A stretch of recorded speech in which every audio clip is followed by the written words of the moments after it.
Well, good evening, everyone. I'm Brian Hoskins, the Director of the Grantham Institute, and it's my pleasure to welcome you here this evening to our 2012 Grantham Annual Lecture. So I should give you a few words about the Grantham Institute for Climate Change. We were founded about 6 years ago with a generous donation from Jeremy and Hanny Grantham and through the Grantham Foundation for the Environment. And the aims of the Grantham Institute for Climate Change are to enable and encourage all the great climate-related research which goes on at Imperial, and then, based on that research, then to influence what goes on in the world. And that could be the world of government, of business, or the wider world of the people. So it's a great pleasure here to welcome Dr. John Holdren tonight. We were extremely pleased that he accepted our invitation in amongst the many invitations he must receive and the very busy agenda I'm sure he has. And so John did his degrees in areas associated with fluid mechanics and plasma physics at MIT and Stanford, and then he stayed on in faculty positions at Stanford for 20 years or more, and he then moved to Harvard and a number of professorships there, including a professorship in environmental policy, and in 2005 he became the director of the Woods Hole Institute. So he's had many awards, and he is a foreign member of the Royal Society, as well as being a member of the National Academy of Sciences and the National Academy of Engineering. As well as the great career in academia, he's also dealt with the big issues of science that are important to the world. And in particular, he was chair of the Pugwash Conference for many years, and their aim is to reduce the threat to humanity posed by nuclear weapons. And in fact, he was chair at the time they were awarded a Nobel Prize and presented the Nobel Prize lecture. He has also been outspoken on global environmental issues, and in particular climate change. And I could give you various quotes from some of his lectures in the past. Maybe that's not very fair, seeing he's taken on a political role since then, and perhaps I shouldn't throw those back in his face, but maybe at question time afterwards you can. So it's not surprising with his background that his government, and in particular his presidents, have asked him for his advice. And Bill Clinton then asked him to be a scientific advisor, and he was that. And then when Barack Obama became president, he also asked him to be the assistant to the president for science and technology and the director of the White House Office of Science and Technology Policy. So these are the offices that he holds now. And in fact, he was meant to fly here yesterday, but got a late call that he should meet with his president at 4:30 yesterday, and met with him for an hour. So we're very lucky that he didn't have to juggle between meeting his president and coming here for the lecture. He actually tells me that his president is so understanding that if there'd been a conflict today, he would have come here. So that's very good. So, Dr. Holdren, it's a pleasure to ask you to present the 2012 Grantham Annual Lecture, Coping with Climate Change.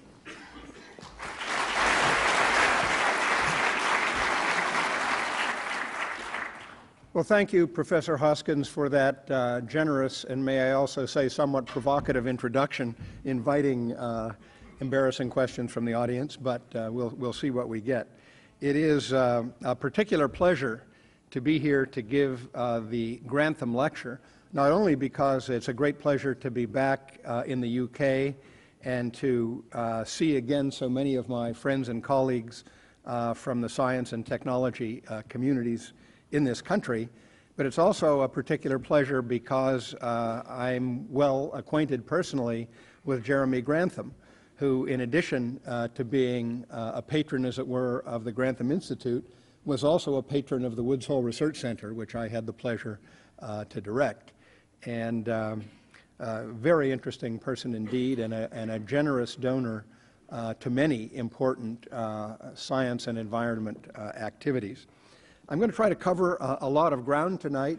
I'm going to do it with the benefit of a wordy PowerPoint. I'm not going to read you every word on the PowerPoint, but the benefit of the wordy PowerPoint, since I never actually prepare a text, is that there are enough words on the PowerPoint for it to stand alone as a record of the lecture, and I'm happy to make it available to anybody who wants it. So I'm really going to talk about three things. One is climate change science, one is climate change policy, and one is climate change communication. The overarching questions that arise under climate change science, I like to characterize this way: what we know about it, first of all. Secondly, how we know it, and of course, with what confidence we know it. Thirdly, what additional knowledge do we need? What more do we most need to know about the science of climate change? And the fourth big question, which is quite important in the context of policy making, is how and when can we know the additional things that we need to know? We need to make some policy choices now with the knowledge we have. Are there policy choices we could make better with a little more knowledge, or should we simply get on with all of it right away? The questions about climate change policy, of course, are what should we do and when should we do it? And about climate change communication, how can we get better at climate change communication in ways that will make our publics and our policymakers better prepared for the decisions they need to make about what to do and when to do it? So I'll try, at least briefly, to address all of these issues tonight. And I start with the science questions. And I start that by putting before you 5 myths about the science, many of which you will have heard previously. The first such myth is that the Earth stopped warming in the last decade. The proposition that 1998 was the warmest year ever, about which the various institutes which maintain serious global records disagree. It's about whether 98 was the hottest ever or close to it, but I'll come back to that issue. The second one, the second myth is if it is warming, something other than human activities is causing it. The third myth, a little warming isn't harmful anyway. What's 2 degrees Celsius among friends, or 3? The fourth myth is that if there is any danger, it's far in the future, that this is a problem for our grandchildren and great-grandchildren rather than a problem now. And the fifth one is the myth that even if mainstream climate science is right and the need for action therefore is real, maybe doing enough to make a difference is impractical or unaffordable. So we just have to sort of hunker down. So I will try to address all of those. The first one, the proposition that it's no longer warming, here's what the thermometers actually say. This is the version of the temperature record produced by the Goddard Institute for Space Studies of NASA. And shown here are the data out through 2011, the last complete year, of course. And you can see that 1998 was, according to the NASA record, one of the 3 warmest years, but not by any means the warmest. And it was also an outlier for its time.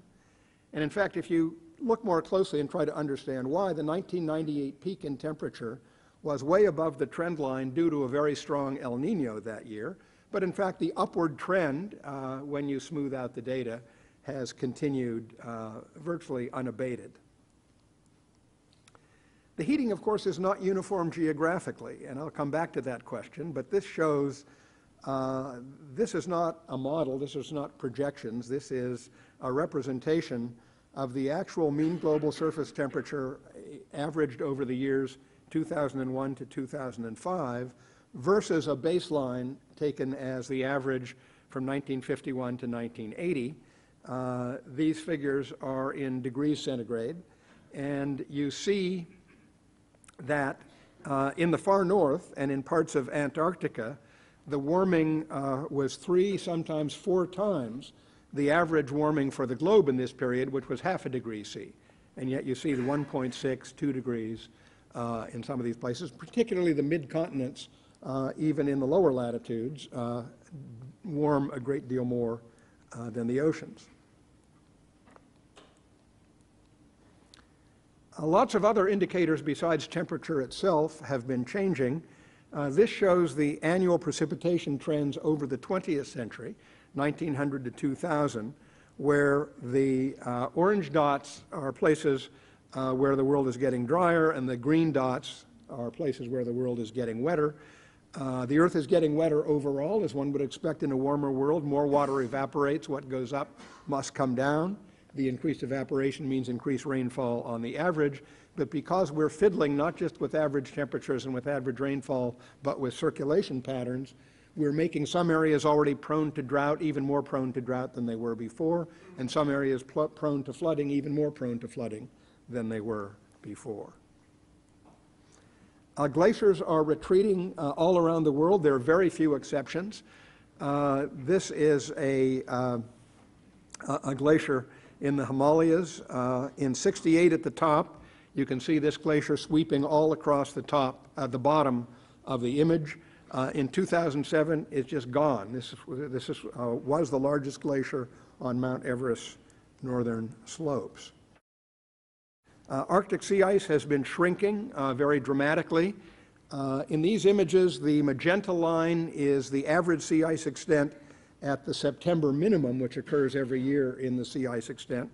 From '79 to 2000, that reflects the fact that satellite imagery able to map this accurately only began in 1979.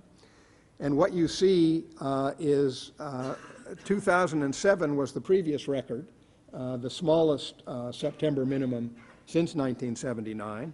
You see the huge difference between the magenta line and the sea ice cover.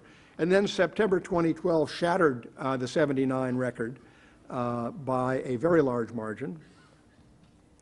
And what is more, the ice is getting thinner as well as getting smaller in extent. And this actually shows both from the early '80s through 2012. So you see the 5-year-old ice is almost gone. And you can think of it this way: the older the ice, the more stable it is. The younger ice is the thinner ice, and the ice that is more likely to disappear next year. And so if you look at the volume of the sea ice, the area times the average thickness, it's been declining even faster than the area. Here's the data again through 2012 of what's happening to North American snow cover in June. One of the reasons this is important is land that is covered with snow reflects most of the energy that strikes it. Land that is not covered with snow absorbs a lot more of the energy, and so when the snow-covered area shrinks, the warming accelerates. Another interesting indicator is the fraction of the surface of the Greenland ice sheet that melts over the summer on the surface. This is not melting of the whole thickness. That would truly be a disaster, because unlike floating sea ice, which when it disappears does not change sea level, just as when the ice in your cocktail melts, it doesn't actually change the level of the cocktail, because the floating ice is displacing as much water as it will form when it melts. But when we're looking at the land ice sheets, melting is a different matter. Melting enables water to run off. It may lubricate slippage at the bottom of the ice sheet and increase the rate at which glaciers calve into the oceans. That increases sea level. And you see, again, an interesting thing. The surface melting in recent years peaked in 2007 until 2012, when an estimated 97% of the surface of the Greenland ice sheet melted, even at the highest altitudes, where ordinarily it remains too cold for melting to occur. The mass balance of the Greenland ice sheet. We now have data from a number of different sources. Black refers to something called the mass balance method. Red is the GRACE satellites that make gravimetric measurements to determine how thick the ice sheet is. These are quite consistent, and one sees a stunning pattern of decline. These are figures for how many billions of tons of ice per year the ice sheet is losing. Down at the bottom here, most recently, the Greenland ice sheet is losing about 350 billion tons a year of ice net. Okay.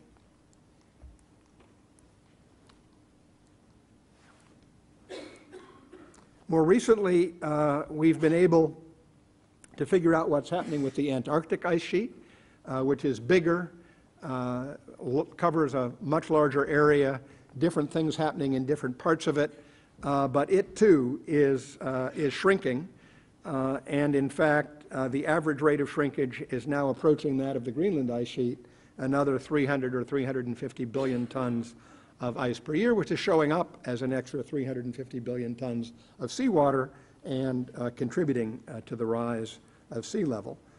Now, these are some of the latest numbers using a number of different data sets for what is in fact happening to global mean sea level. This shows the trajectory of global mean sea level from 1860 to 2010. The trend obviously is unmistakable no matter which data set you use. And this shows another thing that we're doing to the ocean by virtue of the carbon dioxide that we've been adding to the atmosphere. The carbon dioxide that's added to the atmosphere is not only warming the Earth in its role as a very important greenhouse gas, but a fraction of it, about a third, is dissolving in the surface layer of the ocean and producing a weak acid, carbonic acid, H2CO3. And the pH of the ocean is correspondingly going down. Here you see the trend in actual measurements of atmospheric CO2, the partial pressure of CO2 in seawater in blue, and the pH of seawater going down. And this is a problem, as I will describe in more detail later, that imperils all the organisms in the ocean that use calcium carbonate to form their skeletons and shells. That includes all the coral reefs, the shrimps, a variety of other crustaceans, and more. So all this is very clearly happening, but that doesn't establish what's causing it. It just says a whole series of trends are moving in the direction of a warmer world, a wetter world, a world in which the ocean pH is declining, a world in which ice is melting, sea level is rising. But do we really know that human activities are causing it? Well, this is the account of the fourth assessment of the Intergovernmental Panel on Climate Change, released in 2007, of the relative magnitudes of human versus natural influences on the global radiation balance, measured in watts per square meter average over the surface of the Earth. But you really don't have to worry about what those units mean. This is what climatologists call forcing, and it literally means how hard are you pushing on the climate? How hard are these different factors forcing the climate into a different mode? And you look at the relative numbers, and you see that the warming influence of the anthropogenic, that is the human-caused greenhouse gases, and particles that absorb sunlight and heat the atmosphere, is about 30 times the warming influence of the estimated change in solar input during this period. Some people say, well, it's just changes in the sun that are doing this. That is implausible, both for the reason indicated here, and also because if you look at the temporal pattern of changes in the solar input from the sun, it simply does not match what the Earth's climate has been doing. Now, that in itself doesn't prove that the greenhouse gases were caused by human activities, but the evidence shown here starts strongly to suggest that those greenhouse gas increases were caused by human activities. This shows 10,000 years of atmospheric concentrations of carbon dioxide in the top and of methane, the second most important greenhouse gas affected by human activities, at the bottom. And you look at this curve and you see basically small variations over 10,000 years, and then humans come along and start burning down forests and then burning fossil fuels, and you see this extraordinary spike, both in the CO2 and in the methane measurement. But more than that, we know without a doubt that humans are responsible for the CO2 spike, because fossil carbon dioxide has no carbon-14 in it. Carbon-14 is formed in the atmosphere. It has a half-life of roughly 6,000 years. When the plant material that eventually is turned into fossil fuel by processes deep in the earth is sequestered away from the atmosphere, there's no more carbon-14 being produced in it. And over millions of years, given the half-life of only 6,000 years, all the carbon-14 that was there when the plants took it up goes away. When you then burn those fossil fuels, there's no carbon-14, so you're changing the amount of CO2 in the atmosphere with an input that has no C14 in it, and you can actually measure the dilution in the C14 content of the atmosphere that has resulted from our fossil fuel burning. So there's really no question where that CO2 came from. But this is an even more powerful piece of evidence. This is what I like to call the most conspicuous fingerprint of human beings on the pattern of global climate change. It's a little busy as a graphic, but let me tell you what's going on here. This shows basically the period of most of the instrumental record, most of the thermometer record, good enough to define a average temperature of the surface of the Earth. And the top are the forcings. Remember, these are the factors that are pushing on the climate. The greenhouse gases are the red line going steadily up on the right. The black line is black carbon. The blue line dipping downward is the effect of volcanic eruptions, which inject reflecting particles into the stratosphere and temporarily tend to cool the Earth. So all the factors are here. And if you then take that set of forcings and you plug them into a contemporary climate model and run that model, you effectively reproduce the observed temperature trace for the global average surface temperature over this period of 1880 to the year 2000. That's what I call a fingerprint. It's very hard to look at the match on the bottom of these various model runs, the 5-run mean, and then the observations, which are in blue. That's what any scientist would call a rather good fit. And it would be quite extraordinary to get a fit that good if, in fact, these were not the forcings that were causing it. It also works when you start to disaggregate geographically. The geographic pattern of the warming is also as predicted for greenhouse gas-induced change. That is, the observed increases in temperature match the modeled results on every continent. They're different on every continent. The pattern is not uniform. But in every case, the observed pattern cannot be explained unless you include the human contribution from greenhouse gases. So I turn to the question of why worry? You know, the proposition that, okay, climate's changing, humans are doing it, but it's not going to amount to much. Maybe only our great-grandchildren need to worry about it. We need to understand that climate is the envelope within which all other environmental conditions and processes must function.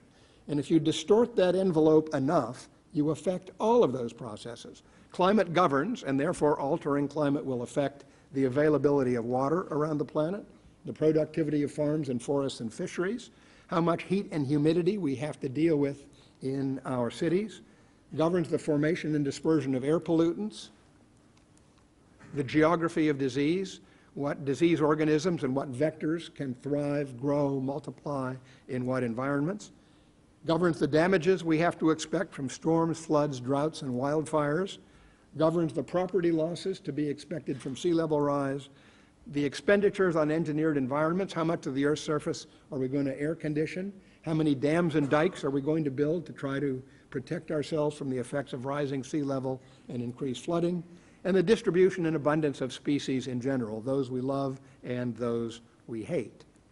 So there's a lot at stake. Are we seeing harm?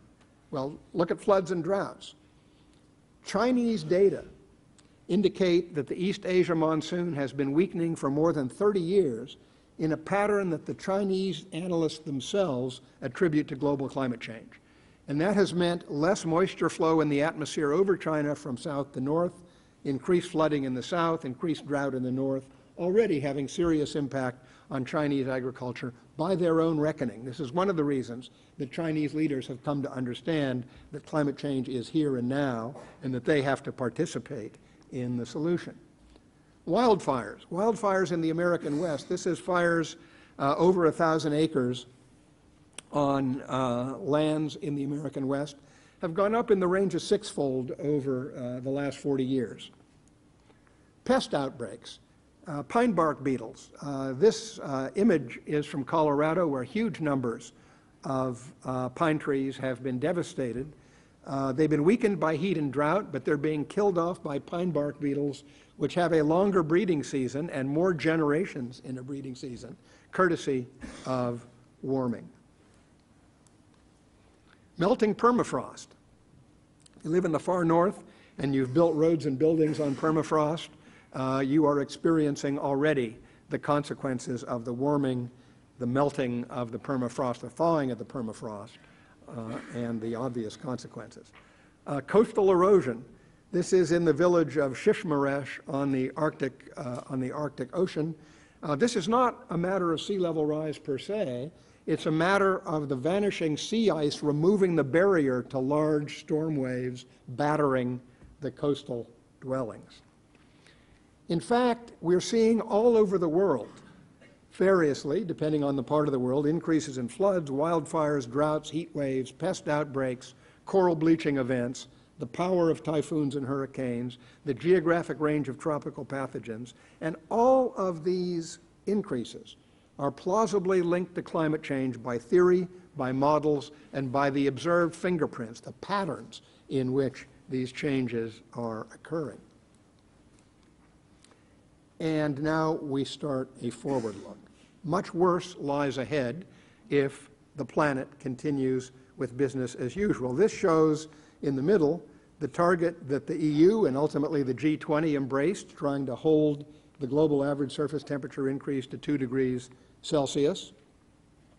You see the actual record in black up to 2000, and you see a set of IPCC scenarios from the previous IPCC assessment going forward and ranging upward to 3 and 4 degrees C by 2100.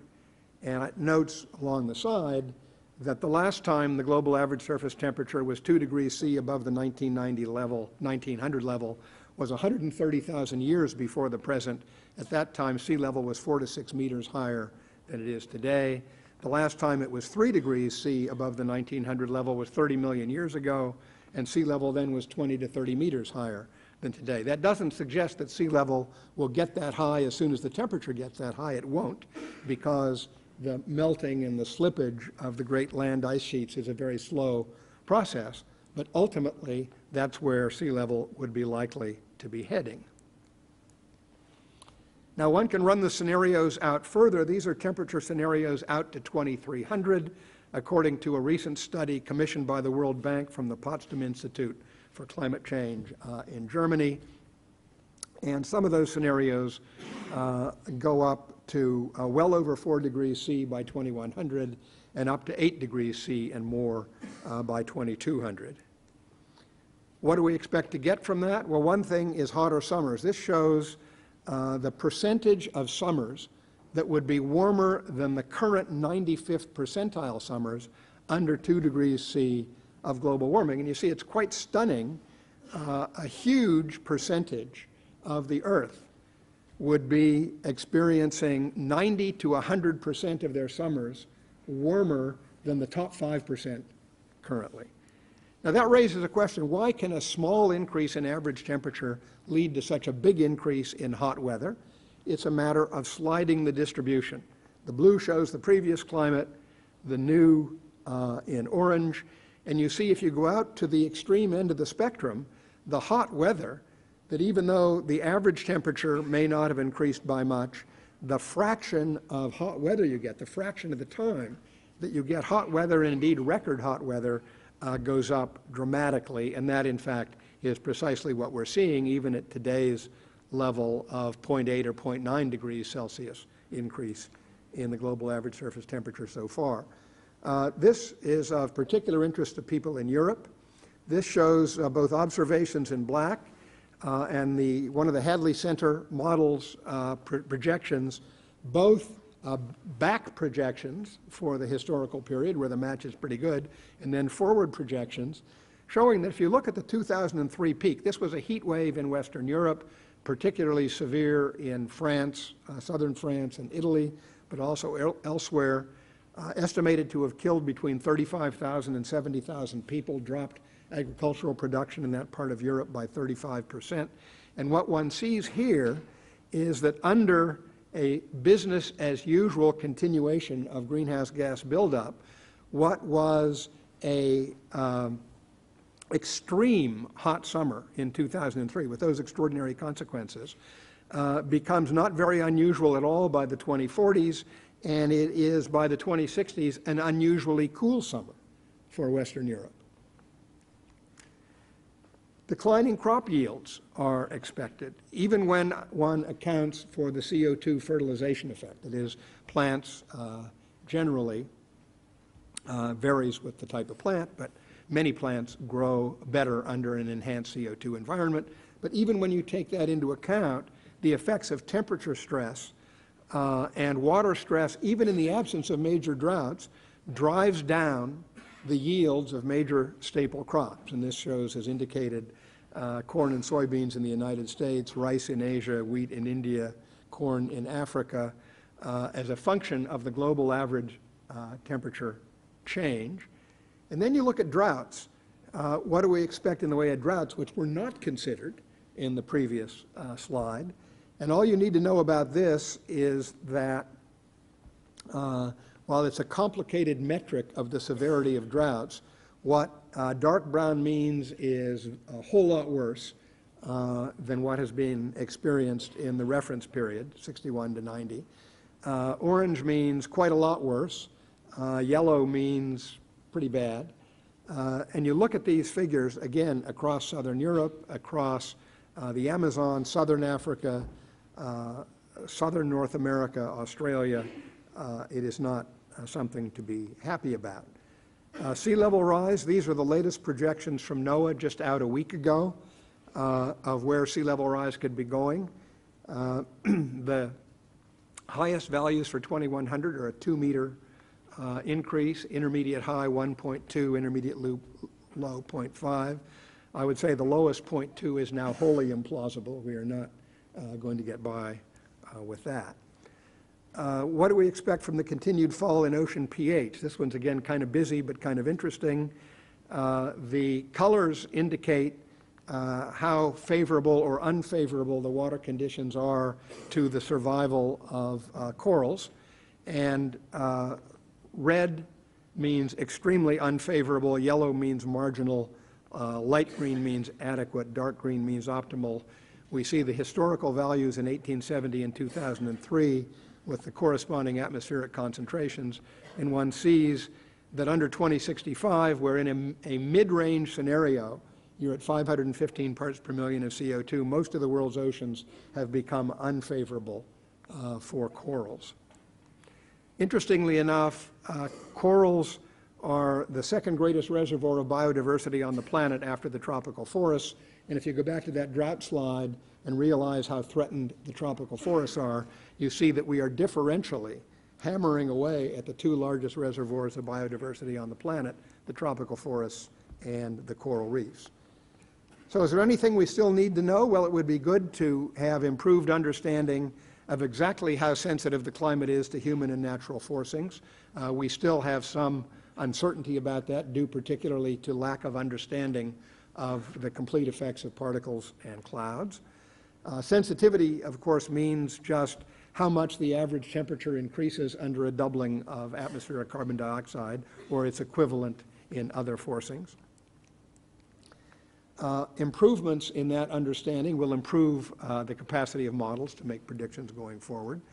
And getting that improved knowledge will require continuing investments in a bunch of things. Paleoclimatology, that is studying the records of climates in times past by looking at ice cores, fossil pollens, sediments, and so on, tree rings. Basic climate physics, improving and certainly maintaining our constellation of Earth observation satellites, and of course running better climate models on faster computers. We need better regional disaggregation of the predicted changes. We're getting better at that. We're getting better at saying We have pretty good idea what's going to happen in Western Europe or in the southwestern United States, but we'd like to be able to bring that even to a more local level so that people could be provided with the information that they need to take evasive action, adaptive action to the climate changes that no mitigation action can any longer avoid. Does not want to do it. The requirements for getting this additional information are similar to the ones in the first category. We need better understanding of the ecological effects of regional climate changes.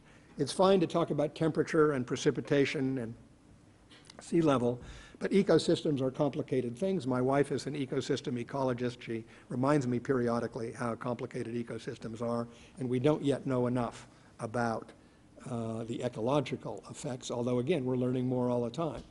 But this is going to determine the impacts on oceans, crops, domestic animals, wildlife, pests, pathogens. These are all ecological questions as to what a given set of changes in climate variables will end up doing. And we need that information, again, to shape adaptation strategies. And that means we need to continue making investments in the ecological sciences, and we need major improvements in both the diversity and the density of our ecological monitoring networks, just the measurements we need to make of what's happening out there. And we need better integrated assessments, that is, assessments that combine predictions, mitigation and adaptation options, their character, their capabilities, their costs, and the social dimensions of human response. What determines how people respond to threats of this kind? What are they likely to do, and how will that affect the ultimate damages, the ultimate consequences? And that requires a lot of additional effort as well, both in the methods for these kinds of assessments and the practice of those kinds of assessments, as well as specifics of the mitigation and adaptation options. So let me get to the policy questions. Doesn't want to get to the policy questions. What should we do? There are only three options. Mitigation, things we might do to reduce the pace and the magnitude of the changes that actually occur in climate.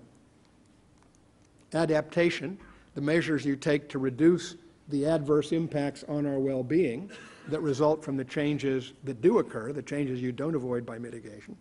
And the third option is suffering. One can't be too candid about that. Suffering the adverse impacts that we fail to avoid by either mitigation or adaptation and the combination. It's important to understand that we're already doing some of each. We're doing some mitigation. We're reducing greenhouse gas emissions from what they would otherwise have been in many parts of the world. We're already doing some adaptation. We're making adjustments to the changes in climate that are already being experienced, and we're already doing some suffering, as an earlier set of slides showed, and as some of the extreme events that have likely been increased, both in frequency and severity by climate change, have shown. Storm Sandy, most recently in the northeastern United States, but the floods, the droughts, the wildfires that have all been going up sharply in their incidence. So what's up for grabs in the policy domain? What we can still influence is the future mix. How much mitigation, how much adaptation, how much suffering? Obviously, our policy goal should be to minimize suffering. And minimizing the amount of suffering can only be achieved if we do a lot of mitigation and a lot of adaptation. These are not alternatives. We don't have the luxury of choosing between doing mitigation and adaptation. We're going to have to do a whole lot of both. Mitigation alone won't work because, as we know, climate change is already occurring, and there's nothing we can do that can stop it in its tracks. It will continue for many decades, even if we were to cut off all greenhouse gas emissions today because of the inertia in the global climate system. Adaptation alone won't work because adaptation gets more difficult, more costly, and less effective the larger are the climate changes to which you're trying to adapt. So what we need is enough mitigation to avoid unmanageable climate change and enough adaptation to manage the climate change that is now unavoidable. A lot of possibilities for adaptation. To preserve my voice and your patience, I won't read this to you. You can read these faster than I can talk. But I will just point out that many of these measures are what we often call win-win measures. They would make sense to do even if we didn't know the climate was changing. we need to be better prepared for the extremes that have occurred all along, even in an unchanging climate. And given that the climate is changing, the benefits are simply all the larger. There are also a lot of mitigation possibilities. Things we certainly can do are reduce emissions of greenhouse gases and soot from the energy sector, reduce deforestation, increase reforestation and afforestation. We can modify agricultural practices to reduce emissions and build up the storage of carbon in the soil. Conceivably, we might do some other things. We might get desperate enough to pay for scrubbing greenhouse gases from the atmosphere technologically. Looks very expensive. We might get desperate enough to do geoengineering to create cooling effects to try to offset at least some of the effects of the greenhouse gases.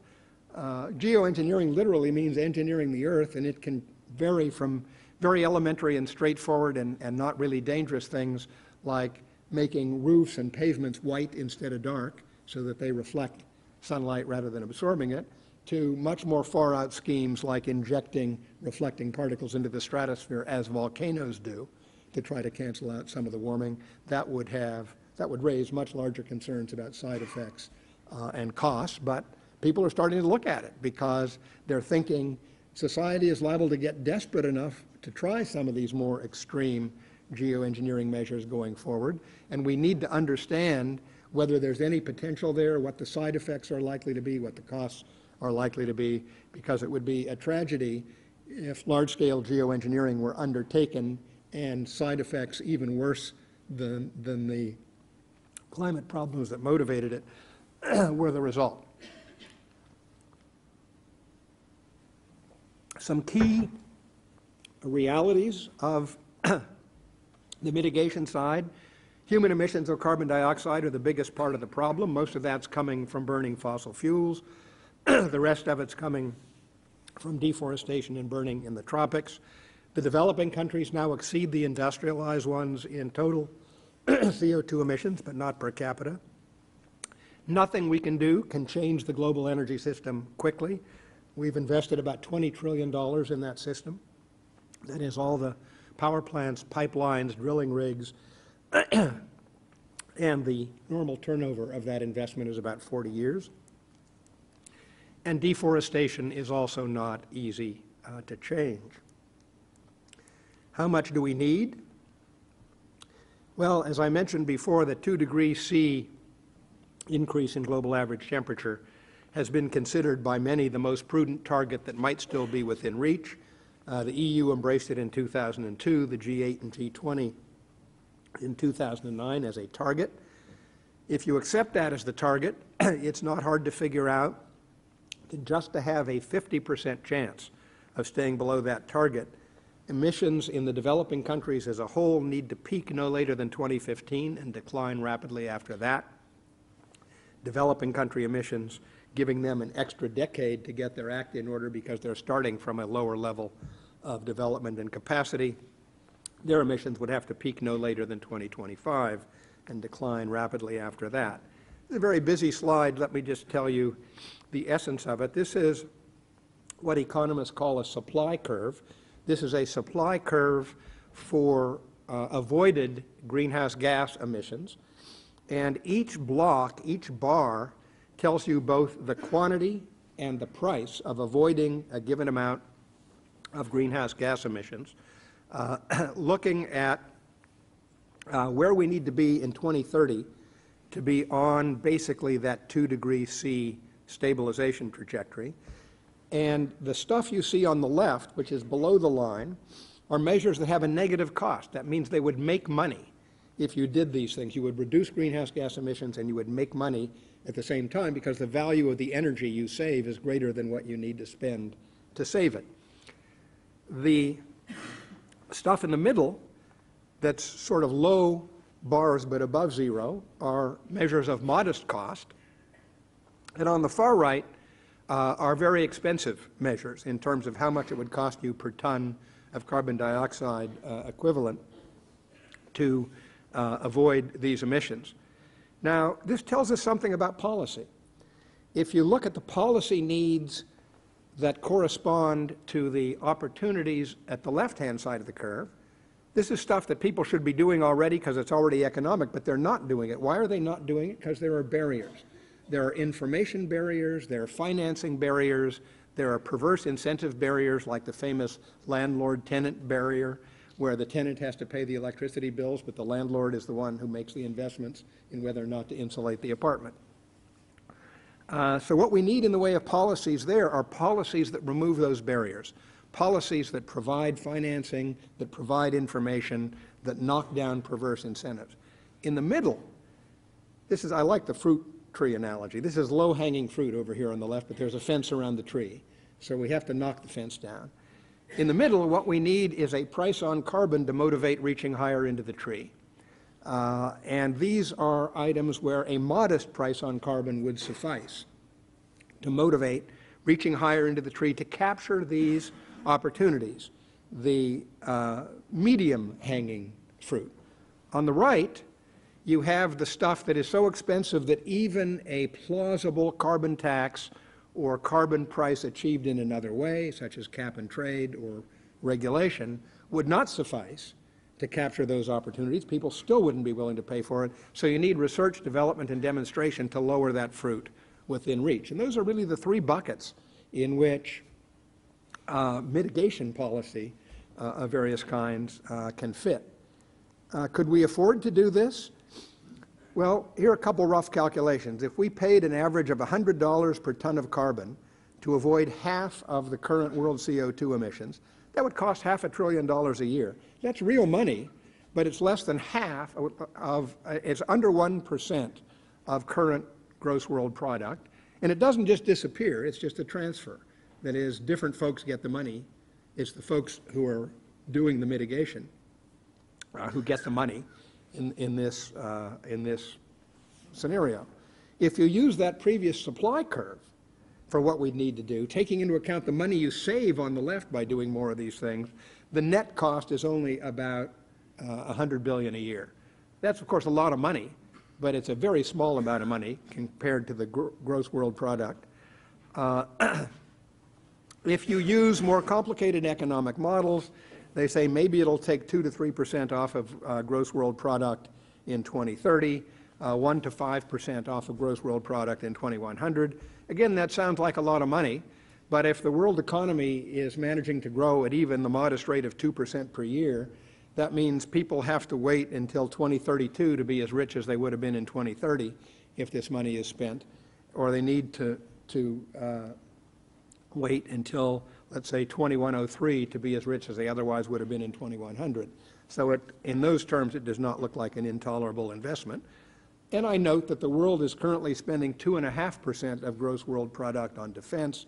United States now spending over 5% on defense. The United States already spends 2% of its GDP on environmental protection. So the notion that you couldn't afford to spend another percent in order to avoid catastrophic global climate change is kind of a silly notion. Get finally to the communications questions, and I'll be quick here because I've been talking too long. And even if your patience is not entirely gone, my voice nearly is. How can we get better at communication about these issues?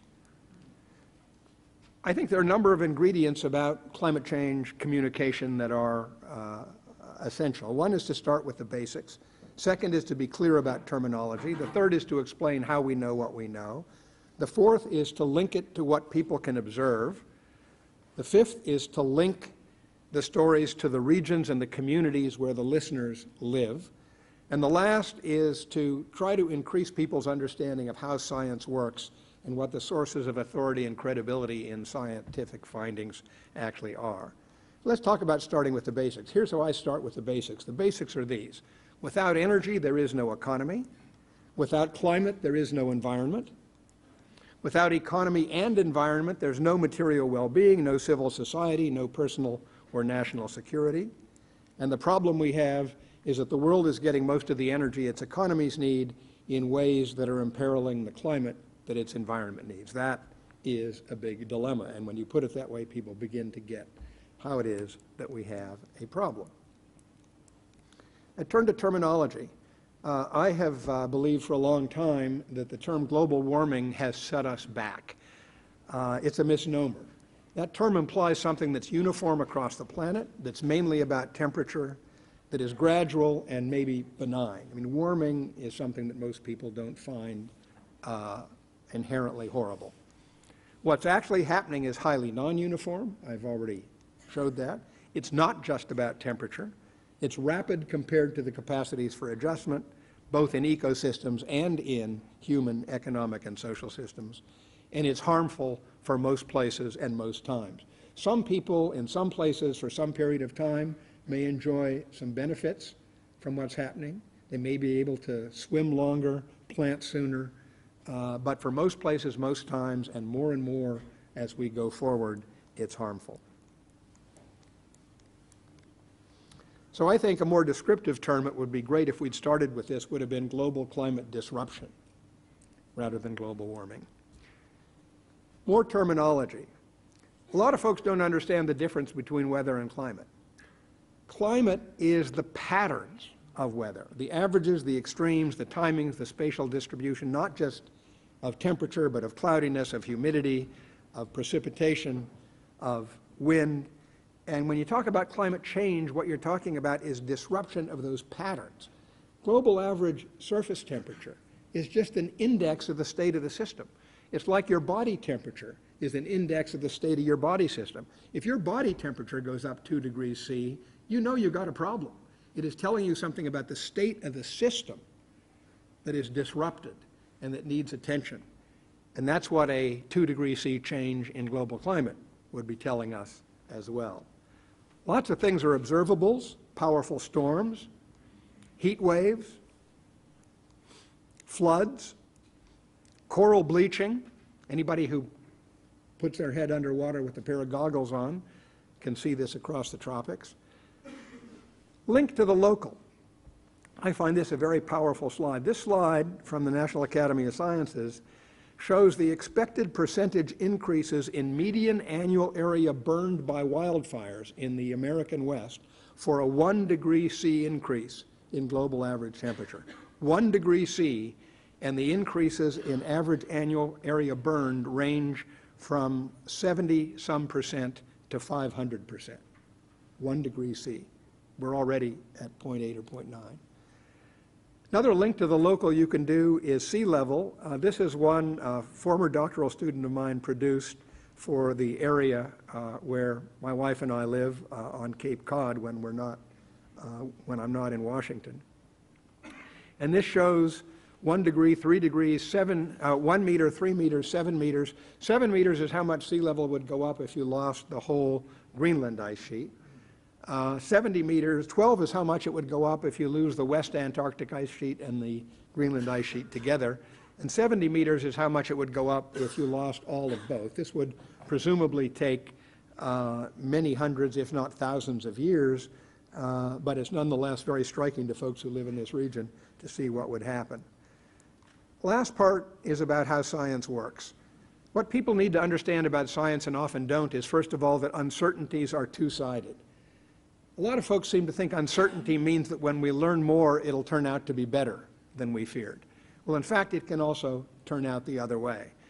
Yeah, it may not be as bad as the current mainstream forecast suggests, but it could also be worse. And in fact, recent evidence suggests to me, and I think many others in the climate community, that it's more likely to be worse than the current mainstream forecast than it is likely to be better. A second point I want to make is about burden of proof.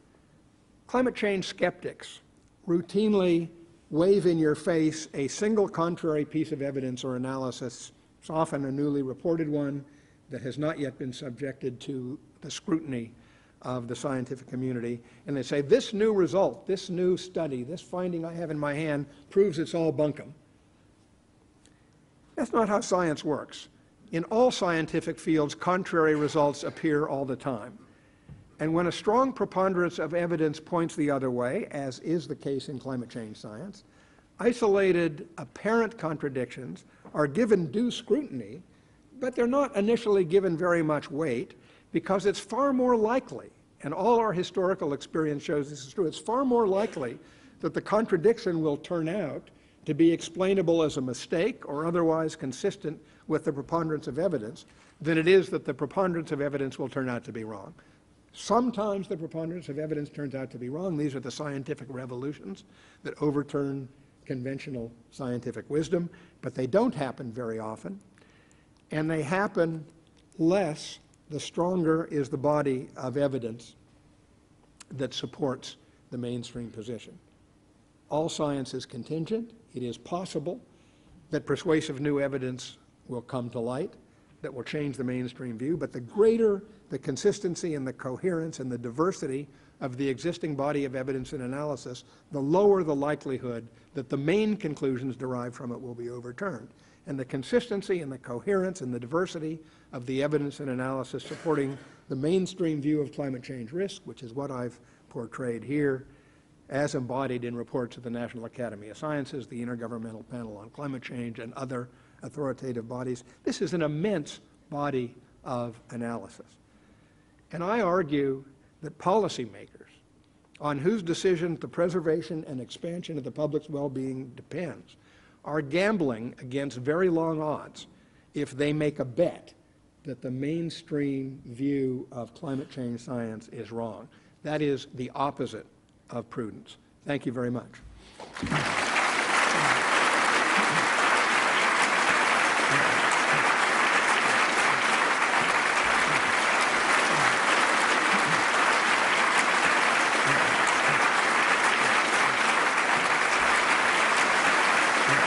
It's my great pleasure to thank John Holdren for his presentation. Let me also say, not only is it wonderful to have John here, but members of his family here sitting in the front row who I'm sure feel as proud about the lecture we've heard as the rest of us here. But John, the first observation that I would make, I think it would be clear to everybody here that the US President and the US is getting extremely sound and comprehensive advice in the effects of climate change or global climate disruption, as you may offer. You've shown with great clarity the point at which science has reached in demonstrating anthropogenic effects in climate change. I think you've been clear where additional scientific information is needed, where we have more to do, particularly at the regional level. You've been extraordinarily clear about the options in adaptation and mitigation.